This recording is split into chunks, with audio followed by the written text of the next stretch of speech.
this lesson, we'll be going through each of our camera rolls and using subclips to organize the footage by scene and take. This is an important step in the process of editing any type of scene, since it's a really powerful way to give us quick access to every shot contained in the footage without having to scrub through large sections of material to find what we need. Taking the time to organize your footage like this at the beginning of a project is very important, but I'll admit that it's also a bit of work and it takes some time. However, rather than tell you all the reasons why you should take the time to organize your footage, let me tell you what will happen usually if you don't. So, what happens if I don't organize my footage? Well, for starters, you'd probably encounter a lot of frustration. If we were to try to just start cutting together the footage into our scene right away, it'd be really frustrating trying to find the shots that we need. We'd have to manually look through all the footage each time we needed a specific scene or take, and that gets old really fast.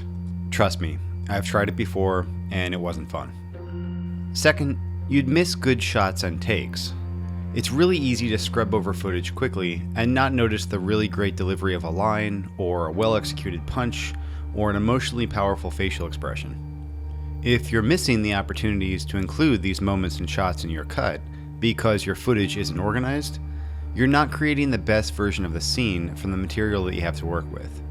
Then you end up with a mediocre cut that doesn't do any good for your film or for your reputation as an editor. The third thing that will almost definitely happen if you don't spend the time to properly organize your footage early on is that you'll just simply slow down the editing process by a lot. Ultimately, the time you'll lose having to look for shots in a huge pile of disorganized footage will waste more time than you saved by not organizing everything in the first place. Alright, so hopefully I've convinced you of how important this is, and trust me when I tell you that taking the time to organize your shots and prepare for editing is just as important as knowing how to actually cut together the footage. Okay, so let's go ahead and get started here. You'll want to open up your camera roll bin as well as your scene 10 bin. We'll be going through the camera rolls one by one and subclipping out each shot into the scene 10 bin and labeling them with a scene and take number. Let's go through a few examples and I'll show you what I mean. For now, don't try to follow along, just pay attention to what I'm demonstrating, and then you'll be able to do the same thing with your footage yourself at the end of the lesson, and that's going to be part of the homework assignment. Alright, so we're just going to go through a couple simple examples here. So we'll start with camera roll A14. And that's not necessarily the order that you should go in. You should just probably start at the beginning and just head all the way through. But I'm just going to kind of pick and choose a couple of these different scenarios that present different obstacles or different ways of breaking these things down, just so you can see a variety of the different situations that you might encounter. So camera roll A14. Now I've already pre-marked where each of the slates are. Obviously the footage won't come that way for you. I just did that for us, so it's a little bit easier for me to kind of find this stuff and show you where it is, and it doesn't take too long. Alright, so pretty simple. Head to the top of your first slate, go ahead and mark it in, scrub through till you find the end of this take. And so that's the beginning of the next take, take 2. So we'll go ahead and mark it out right before it. And then, obviously with each program you're going to subclip differently. With Avid, you can either drag it in, drag it out of your source monitor and it'll create a subclip, or you can use a hotkey. I have mine set up for Shift S, but obviously your mileage may vary depending on your software. Alright, so we dragged the subclip of the first take into our scene 10 bin. And now I'm just going to label it by scene and take. So we're going to label it 10B, that's the scene, -1, that's the take. And save. And that's pretty much the process. So I'm just going to do a couple more here from this particular shot. This is take 2, you can see. Scrubbing through. And there's take 3. So we'll back up a little bit, mark it out. Drag it in, 10B, take 2. So, pretty straightforward. Let's take a look at something from the B camera. So, camera roll B4. Alright, so you can see here, it's actually dual slated, but I've kind of looked through the footage already, and I know this is more than likely from the B camera, so that's why it's labeled as such. Scene 10D, take 1. Mark it in, go to the end of this particular take. And obviously you can see that I have not pre-marked this shot. Alright, so here's the beginning of the next take. That's take 2. So back up a little bit, drag it in. Now what was it? It was 10D, take 1. So 10D, take 1. Alright, moving on.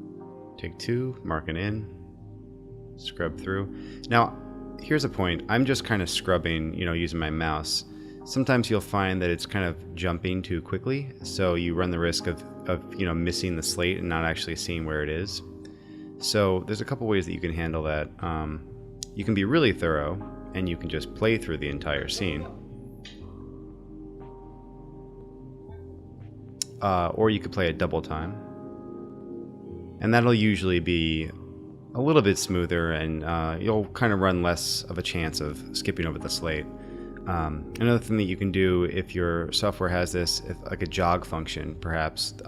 Final Cut Pro has a couple different like jog wheel simulators, and you can just kind of drag it and jog through the footage at faster than normal speed, but not necessarily quite as fast as if you're just jerking your mouse around and possibly missing things. The other thing that you can do is you could actually drag your window larger, and obviously by doing that, it's going to make your bar here a lot larger, so you're going to have a finer increment of movement as you scrub through it, and again, it'll make it less likely that you'll skip over slates. Alright, now let's look at one last example here. This is down in camera roll B12. Now, the reason I want to show you this example is because this is a situation where the scene was not actually slated at the head.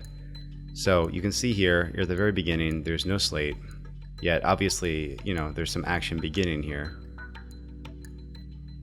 And then you come to this right here, this upside down slate.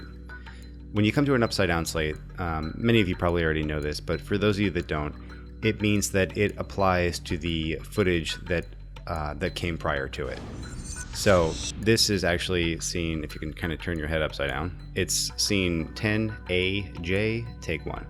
And it pertains to this footage right here. So if you're not going to see that too much in the course of this project, but you'll see it a couple times, namely in this particular camera roll. But anyway, so it's scene 10AJ, take 1. So once you figure that out, scene 10AJ, take 1, done, and then you move forward a little bit, and then you can see actually the next shot is slated at the head, as it should be. Scene 10AJ, take 2. Alright, so I'm going to stop here. You can see how the process works, so I'm just going to show you what your bin should look like after you finish going through and subclipping all of the footage. You'll notice that there are a few situations where I have subclips with the same name. That's because one is a take from the A camera and one is a take from the B camera. We could add camera information to the subclip names to differentiate between the two, but in our case, we're not going to do that.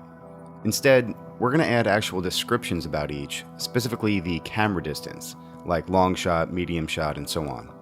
We'll be doing that in the next lesson though, so you don't have to worry about that right now. The whole subclipping process took me about an hour, so it does take a bit of time, but that's editing for you. And like I said before, when it comes to editing, preparation is just as important as the actual process of cutting. If you want to do things right and cut great scenes, you have to do the prep work. Or at least you have to hire an assistant to do it for you. But since we don't have an assistant for this project, we're kind of on our own. So that brings us to our homework assignment for the lesson. Before moving on to the next lesson, you'll need to go ahead and finish subclipping all of the footage. As you do this, you'll actually be accomplishing more than just getting your footage organized and ready to work with. You'll be starting to get really familiar with the footage, and you're going to start seeing some of what it has to offer once it's time to start cutting. Take your time with this. Like I said earlier, it's a bit of work, so if you need to work on it for a little bit, take a break, pick it back up, Just make sure that you finish it up before moving on to the next lesson. Coming up in the next lesson, titled Organizing Your Bin, we're going to take a look at all the different subclips and add a bit more descriptive information to them, like notes about the camera distance, the people in the shot, and what parts of the fight are covered in that shot as it relates to the beat sheet. See you in a bit.